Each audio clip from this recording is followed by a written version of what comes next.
Tapales vs Inoue rematch, Paucast Sports may matinding babala, Bivol tinarget si Benavides at Junto Nakatani tinalbogan si Inoue. So una sa mga balitang sports ay pinasilip ni boxing Japanese superstar at number 9 pound 4 pound best fighter sa buong mundo na si Junto Nakatani.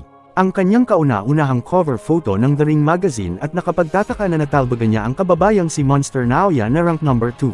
Sa ibang balita na as per The Ring magazine ay target pala ni WBC lightweight interim champ David Benavides si Dimitri Bivol over Artur Beterbiev dahil kung matatalo daw niya si Bivol na tumalo kay Saul Alvarez ay masasabi na niya sa sarili at sa buong mundo na mas magaling pa siya sa former undisputed super middleweight champ Alvarez.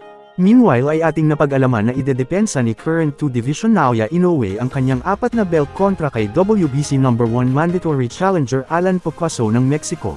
Pero kung sakaling magkaroon ng matinding injury ang Mexican boxer tulad ni Goodman ay posible tayong makakita ng isang rematch between Luis Neri na rated number 3 or Champ Marlon na nasa number 2 at kung magkakataon ay swerte si Tapales or pwede ring matuloy ang Inoue vs Goodman na rank number 4. Sa huling balita na in connection sa ating naibahagi last time na di umano'y hindi tumalab ang pinafile ni Paucast na kaso o reklamo niya versus Casimero, at dahil dito ay nagkomento siya sa post at rektang sinasabi na walang katotohanan ang Rumord na issue.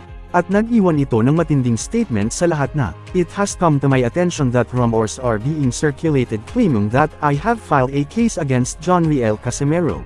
I want to clarify that this is completely false. There is absolutely no reason for me to take such action. I kindly ask that my name be kept out of any personal matters involving the Casimero brothers. My focus remains on delivering sports news and updates with integrity and fairness. Furthermore, any individual spreading false information or baseless rumors will be subject to legal action as necessary."